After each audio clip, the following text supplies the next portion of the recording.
Hello everyone, welcome back to the channel. Hope so आप सभी लोग जो है अच्छे खासे प्रॉफिट में होंगे। अभी टाइम हो रहा है 8:30। आज है 20 जनवरी और हम लोग जो आंसर्स करने जा रहे हैं वो हमें काम आएगा 23 जनवरी, जो है एक मंडे का दिन। आज का डेटा बहुत ही इंटरेस्टिंग बना है, तो आपको सीखने को बहुत कुछ मिलेगा। आज के एनालिसिस में मैं कवर करने वाला हूँ निफ्टी, बैंक निफ्टी और रिलायंस। मैं रिजल्ट्स के बारे में कुछ भी बात नहीं करूंगा, मैं आपको बताऊंगा कि चार्ट क्या कह रहा है, क्योंकि बहुत सारे लोगों ने मुझे पूछा कि रिजल्ट अच्छा आया है या खराब आया है। तो मैं आपको सिर्फ इतना बताऊंगा, जो सबसे इम्पोर्टेंट चीज़ है कि आपको बाय कौन से लेवल पे करना है और आपको सेल कौन से लेवल पे करना है। मैंने बहुत बार समझाया हूँ, रिजल्ट क्या आता है इससे कुछ भी फर्क नहीं पड़ता है। अगर रिजल्ट अच्छा आया और स्टॉक का प्राइस नीचे गिर गया तो क्या आप बाय करते बैठोगे, या रिजल्ट खराब आया और स्टॉक का प्राइस जो है ऊपर की तरफ जाता गया तो क्या आप सेल करते बैठोगे? ऐसा नहीं होता है। आपको लेवल्स के हिसाब से रिजल्ट को प्ले करने होता है। सबसे पहले हम लोग ने आज क्या क्या डिस्कस किए थे, हम लोग उसके बारे में बात कर लेते हैं। सुबह के टाइम पे मैंने जो हर बार कहता हूँ, गुड मॉर्निंग और all the best, have a profitable day. Then उसके बाद में मैंने कहा कि निफ्टी जो है अपने सपोर्ट पे है, बैंक निफ्टी अपने रेजिस्टेंस पे। रेजिस्टेंस क्या था? जो 951 को मैंने कहा था। रेजिस्टेंस क्या था? 42630। और सपोर्ट था निफ्टी का 18070। ये सेम चीज मैंने आपको कल भी कहा था। उसके बाद में मैंने कहा कि रिलायंस की पोजीशन अगर किसी के पास है नेकेड, तो वो प्लीज कैरी ना करे, क्योंकि रिजल्ट है मंडे के दिन, ओपनिंग किसी तरफ भी हो सकती है। अब उसके बाद में जैसे ही 42630 जो लेवल मैंने इधर दिया था वो क्रॉस होने के बाद में मैंने नोटिस किया कि मार्केट ऊपर की तरफ गया, लेकिन प्राइस एक्शन, आरएसआई सब कुछ डाइवर्जेंस बता रहे थे। इसलिए मैंने क्लियरली लिख दिया, I am not on by side. सबसे पहली बात, एक स्टॉक के बेसिस पे ऊपर की तरफ लेके जा रहे थे, इसलिए मैं बाई साइड में नहीं था। ये कभी की बात है 1032। तो अभी हम लोग चार्ट पहले देख लेते हैं। ये देखो 1030 को यहाँ पे था, देन उसके बाद में 1045 से ही फॉल चालू हुआ और नीचे की तरफ लो बना 18018 के इधर। बैंक निफ्टी में भी अगर आप लोग देखोगे, इसको मैं 15 मिनट्स पे कर देता हूँ, 1045 से इसके अंदर भी जो फॉल चालू हुआ वो 500 तक आया। बैंक निफ्टी को पकड़ के रखा हुआ था ऊपर की तरफ HDFC बैंक के वजह से, नहीं तो बैंक निफ्टी भी आज आपको नीचे की तरफ 42400 से 300 के बीच में मिलता। हाँ, एक बात माननी पड़ेगी, आज बैंक निफ्टी ने हाईएस्ट क्लोजिंग दिया है पूरे वीक की, हाई ब्रेक नहीं किया है। देखो प्रॉब्लम क्या है ना, अगर आप लोग नोटिस करोगे, ये हाई दिख रहा है, एस दिख रहा है, यहाँ पे आपको दिखेगा। इधर इसने हाई कितना बनाया था? 42715। इधर इसने हाई कितना बनाया? 42709। अगर बैंक निफ्टी बुलिश था तो क्या प्रॉब्लम था उसको ये 4 पॉइंट से ब्रेक करने के लिए? कोई प्रॉब्लम होना नहीं चाहिए था, कट कर सकता था और फिर बाद में वापस नीचे आ सकता था। इससे जो है ज्ञान रूल जो है ऑटोमेटिकली एक्टिव होता, और नेक्स्ट वीक के लिए मैं भी आपको कहता कि बाई साइड में रहिए, क्योंकि जब तक ये वाला हाई ब्रेक नहीं होगा तब तक मार्केट नीचे की तरफ भी नहीं आएगा। लेकिन क्या हो गया, उसने ये ब्रेक नहीं किया, हाईएस्ट क्लोजिंग दिया है लेकिन रेड कलर की डोजी बनाया है। अभी सबसे पहले हम लोग स्टार्ट करते हैं डेटा से। डेटा को अगर हम लोग देखें तो डेटा इंटरेस्टिंग क्यों है? क्लाइंट्स भी बुलिश गए हैं और एफआईएस भी बुलिश गए, और प्रोज जो है वो बियरिश गए, वो भी फ्राइडे के दिन। समरी में देखा जाए तो क्लाइंट्स जो है स्टॉक फीचर्स हल्के फुल्के ऐड किए हुए, इंडेक्स फीचर्स निकाला हुआ है, कॉल बाइंग की हुई है और पुट राइटिंग की हुई है। एफआईएस को अगर हम लोग देखें तो स्टॉक फीचर्स ऐड किया हुआ है, इंडेक्स फीचर्स उसको ऐड किया हुआ है, अच्छी सी कॉल बाइंग की हुई है, और यहाँ पे जो है पुट बाइंग भी बहुत तगड़ी सी की हुई है। एफआईआईज जो है वो खुद हेज होके गए आज के दिन। प्रोस को अगर हम लोग देखें तो प्रोस को देखा जाए, स्टॉक फीचर्स निकाला हुआ है, इंडेक्स फीचर्स नाम का निकाला हुआ है, तगड़ी सी कॉल राइटिंग की हुई है और पुट राइटिंग एकदम नाम की हुई है। डीआईएस को अगर हम लोग देखें तो स्टॉक फीचर्स निकाला हुआ है, इंडेक्स फीचर्स निकाला हुआ है, नाम की पुट राइटिंग की हुई है। नेट पोजीशन पे जाने से पहले मैं आपको कहूंगा कि प्लीज वीडियो को लाइक कीजिए, नीचे कमेंट सेक्शन में कमेंट करके जरूर बताइए कि आपको वीडियो जो है कैसा लग रहा है। अगर आप चैनल पे नए हैं तो चैनल को सब्सक्राइब जरूर कीजिए। उसके साथ साथ अगर आपको लाइव मार्केट में कॉल्स चाहिए निफ्टी, बैंक निफ्टी और स्टॉक्स के पोजिशनली, तो आप जो है मेंबरशिप ज्वाइन कर सकते हैं, लिंक जो है वो डिस्क्रिप्शन में है। नेट पोजीशन को हम लोग यहाँ पे देखें तो यहाँ पे जो है क्लाइंट्स जो है उनकी क्वांटिटी ऐसे हल्की फुल्की कम हुई है, एफआईएस को देखें तो उनकी क्वांटिटी ऐसे हल्की फुल्की बड़ी है, प्रोस को देखें तो उनकी ऑलमोस्ट सेम क्वांटिटी है। इस वाले बॉक्स को अभी के लिए मैं न्यूट्रल कहता हूं, FIS जो है वो यहाँ से बुलिश हुए हैं, लेकिन क्लाइंट्स के पास अभी भी अच्छी खासी पोजीशंस है ऊपर की तरफ की। इंडेक्स कॉल को देखिए तो यहाँ पे देखा जाए तो क्लाइंट्स जो है कॉल राइटिंग से निकले हैं, लेकिन अभी भी कॉल राइटिंग में है। FIS को देखिए तो कॉल बाइंग में है। प्रोस को देखिए तो ये लोग तगड़ी सी कॉल राइटिंग में है। ये वाले बॉक्स के अंदर जंग है FIS वर्सेस प्रोस के बीच में, जिसके अंदर साथ में FIS का देना चाहूंगा, क्योंकि क्लाइंट्स अभी भी कॉल राइटिंग में है, हल्की फुल्की ही सही। इंडेक्स पुट को देखिए, यहाँ पे देखा जाए तो क्लाइंट्स बहुत ही तगड़ी सी पुट राइटिंग करके गए हैं। FIS को देखे तो तगड़ी सी पुट बाइंग करके गए हैं। प्रोस को देखे तो उनकी पुट राइटिंग यहाँ से हल्की फुल्की बड़ी है। ये वाला बॉक्स जो है, ये वाला बॉक्स है बियरिश। स्टॉक फीचर्स का बॉक्स देखिए तो ये वाला बॉक्स न्यूट्रल है। FIS के पास जो है 83,000 कॉन्ट्रैक्ट्स है अभी। तो ये रहा डेटा। डेटा का कंक्लूजन है कि डेटा है न्यूट्रल। रीजन, ये वाला बॉक्स न्यूट्रल है, ये वाला बॉक्स न्यूट्रल है, ये बुलिश है, ये बेयरिश है। तो अभी आपको कैसे प्ले करना है, मंडे के दिन आपका गेम प्लान क्या होगा, के साथ साथ मैं थोड़ी सी पोजिशनली भी बात करूंगा। ऑप्शन चेन एनालिसिस को अगर हम लोग देखें, ऑप्शन चेन को देखा जाए तो निफ्टी में 18,100 पे तगड़ी सी कॉल राइटिंग है और 18,000 पे तगड़ी सी पुट राइटिंग है। उसके बाद में 17,800 तक पुट राइटिंग है, और कॉल राइटिंग अगर हम लोग देखें तो 18,200, 300, 500 तक कॉल राइटिंग ही कॉल राइटिंग है। बैंक निफ्टी को अगर हम लोग देखें, बैंक निफ्टी में देखा जाए 42,500 पे कॉल राइटिंग है, 42,000 पे पुट राइटिंग है, और उससे बड़ी कॉल राइटिंग जो है 42,600, 42,800 तक। ये रही निफ्टी बैंक निफ्टी की बात। मैं रिलायंस भी इसके अंदर कवर करना चाहूंगा। रिलायंस को अगर हम लोग देखें, यहाँ पे जो है 2460 पे कॉल राइटिंग है, और पुट राइटिंग जो है वो 2440 से लेके 2400 तक है। ओके, तो अभी हम लोग जाते हैं चार्ट पे। सिंपल चीज रखिए, अगर मार्केट बियरिश है तो उसको 17,964 इसके नीचे सस्टेन होना पड़ेगा, तो आप सेल करोगे।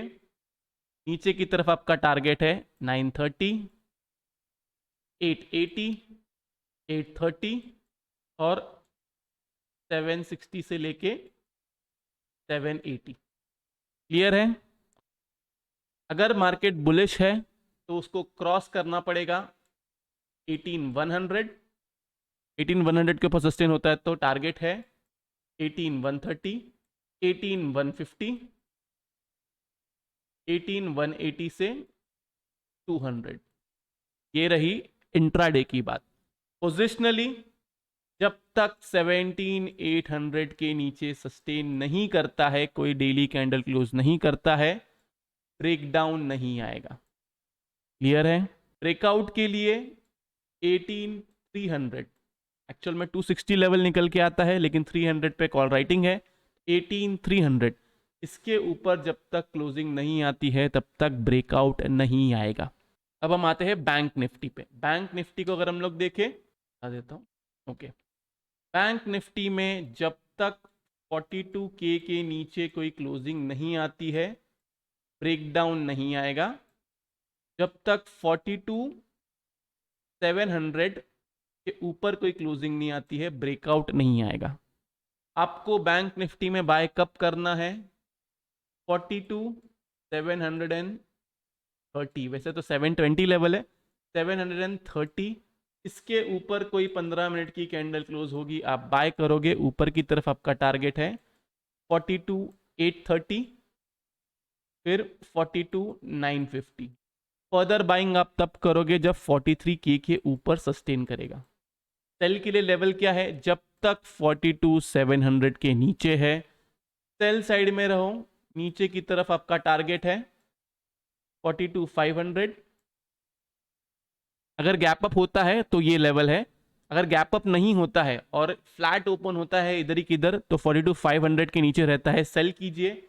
आपका टारगेट है 42,350, 42,250, 42,100 और 42K। Then further selling 42K के नीचे। पोजिशनल भी मैंने आपको बता दिया, इंट्राडे भी मैंने आपको बता दिया। मोस्टली नेक्स्ट वीक या फिर कैन एंड से पहले आपको कोई एक साइड का ट्रेंड देखने मिलेगा। लेवल्स क्या है वो भी मैंने आप लोगों में शेयर कर दिया हूँ। इसके ऊपर सस्टेन करेगा, ये देखो मैं आपको समझा देता हूँ। ये जो टोटल रेंज बनी है ना, ये टोटल रेंज बनी है 700 पॉइंट की। मतलब अगर इसके ऊपर क्लोजिंग आती है तो इधर से 700 पॉइंट्स ऊपर की तरफ जाएगा, अगर इसके नीचे क्लोजिंग आती है इधर से 700 पॉइंट्स नीचे की तरफ जाएगा। अगर ऐसा होता है तो आपका स्टॉप लॉस क्या होगा, वापस इस बॉक्स के अंदर आ गया तो आपका स्टॉप लॉस जो है वो हिट है। सेम निफ्टी के अंदर भी वही 17,800 से लेके 18,260, इसके ऊपर क्लोजिंग आएगी तो ऊपर की तरफ ये जितना भी लेवल बनता है 460 पॉइंट्स उतना ऊपर की तरफ जाएगा, इसके नीचे क्लोजिंग आती है तो 460 पॉइंट्स नीचे की तरफ जाएगा। मैं बुलिश क्यों नहीं हो रहा हूं, मैं क्यों बेयरिश ट्रेड लेता हूं?